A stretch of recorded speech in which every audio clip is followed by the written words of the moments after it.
కార్యక్రమంలో తెలంగాణలో గౌరవనీయులు రేవంత్ రెడ్డి గారి నాయకత్వంలో కాంగ్రెస్ ప్రభుత్వం అధికారంలో వచ్చిన తర్వాత వివిధ డిపార్ట్మెంట్ల యొక్క కార్యక్రమాలని ఆ పనితీరుని ఒక్కటిగా పర్యవేక్షిస్తూ ఈ రోడ్డు రవాణా సంస్థ నష్టాలలో ఉంది. ఈ నష్టాల్లో ఉన్నటువంటి సంస్థని ప్రైవేటీకరణ చేయాలని గతంలో ఆలోచించినటువంటి దానికి భిన్నంగా ఈరోజు ఈ కార్యక్రమం ప్రధానంగా ప్రజాపాలన విజయ ఉత్సవాల్లో భాగంగా ఈ శాఖ మార్చులు గౌరవనీయులు పొన్నం ప్రభాకర్ గారు, అదేవిధంగా పార్లమెంట్ సభ్యులు బలరాం నాయక్ గారు, మాజీ పార్లమెంట్ సభ్యులు అంజన్ కుమార్ గారు, గ్రేటర్ హైదరాబాద్ మేయర్ గద్వాల్ విజయలక్ష్మి గారు, ప్రభుత్వ సలహాదారు నరేందర్ రెడ్డి గారు, శాసన మండలి సభ్యులు వికాస్ రాజ్ గారు, సురేందర్ మోహన్ గారు, అదేవిధంగా మిగతా పెద్దలందరికీ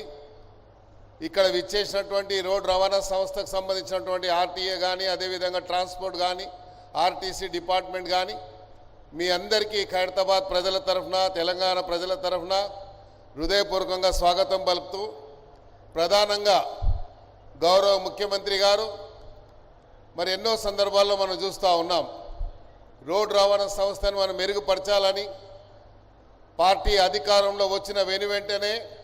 ఈ రాష్ట్రంలో ఉన్నటువంటి మహిళలు ఉచితంగా బస్సులలో ప్రయాణించాలని, వారు ఎక్కడ ప్రయాణించినా కూడా మరి వారికి ఉచితంగా అన్ని రకాలుగా సౌకర్యాలు ఇవ్వాలన్నటువంటి ఆలోచనతోని ఈరోజు రాష్ట్రంలో ఎక్కడెక్కడ ఏ జాతరలు జరిగినా, మొన్న జరిగినటువంటి కొమరేలిలో కానీ, లేకపోతే సమ్మక్క సారక్క జాతరలు కానీ, యాదగిరి లక్ష్మీనరసింహస్వామి టెంపుల్లో కానీ, శ్రీశైలం వరకు కూడా మొన్న జరిగినటువంటి మరి కోటి దీపోత్సవాల కార్యక్రమంలో శ్రీశైలం కానీ, ఇలాగా మన అక్కా చెల్లెళ్ళు పెద్ద సంఖ్యలో వివిధ జాతరలకు వెళ్ళడము, కార్యాలకు వెళ్ళడం, వాళ్ళ ఊర్లకి వెళ్ళడము, పోవడం రావడం అంటే ఇప్పుడే మంత్రి గారు చెప్తా ఉండే సుమారు 1,15,000 మంది 15 లక్షల మంది ఇప్పటి వరకు ఉచితంగా బస్సులో ప్రయాణించారని. ఏ సంస్థ అయితే నిర్వీర్యం అయిపోయిందో, ఏ సంస్థ అయితే పూర్తిగా మరి మూతపడుతుందన్నటువంటి దాన్ని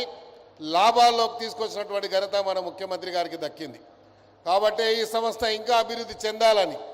ప్రజలు ఇంకా పెద్ద సంఖ్యలో ఈ యొక్క సంస్థ ద్వారా వచ్చేటువంటి లాభాలు కానీ, ట్రాన్స్పోర్ట్ త్వరలోనే మనకు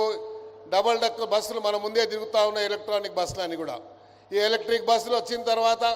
ఈ రాష్ట్రంలో ప్రత్యేకంగా హైదరాబాద్లో ఉన్నటువంటి కాలుష్యత్వం కూడా పోయి మరి పొల్యూటెడ్ ఫ్రీగా సిటీగా అయ్యేటువంటి అవకాశం ఉంది. అందుకనే ముఖ్యమంత్రి గారు ఆలోచించారు,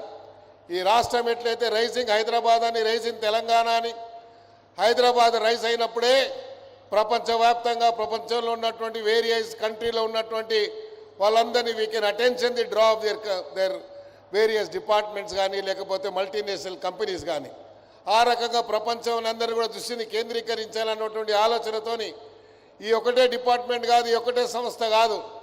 ఈ రాష్ట్రంలో ఉన్నటువంటి వివిధ సంస్థలన్నీ కూడా మెరుగుపరచాలని, తద్వారా రాష్ట్ర ప్రజలకు ఏ నమ్మకంతోనైతే రాష్ట్రాల ప్రజలు అధికారంలో ఇచ్చారో వారికి ఆ స్థాయిలో మనం యొక్క ఫలాలు అందించాలన్నటువంటి సంకల్పంతో ముఖ్యమంత్రి గారు చేస్తున్నటువంటి కృషికి ప్రత్యేకంగా మీరందరూ ఆశీర్వదించాలని, ఈ రాష్ట్రం ఇంకా సర్వతోముఖ అభివృద్ధి చెందడానికి మీరు కృషి చేయాలని, మీరు దోహదపడాలని సందర్భంగా తెలియజేసుకుంటూ, ఈ సంస్థలో ఉన్నటువంటి వికాస్ రాజ్ గారు కానీ, అదేవిధంగా పెద్దలందరికీ కానీ, మిగతా డిపార్ట్మెంట్ సంబంధించిన అందరికీ హృదయపూర్వకంగా అభినందన తెలియజేస్తూ, ప్రత్యేకంగా పొన్నం ప్రభాకర్ గారికి హృదయపూర్వకంగా అభినందనలు తెలియజేస్తూ ఈ అవకాశం ఇచ్చినందుకు హృదయపూర్వకంగా ధన్యవాదాలు.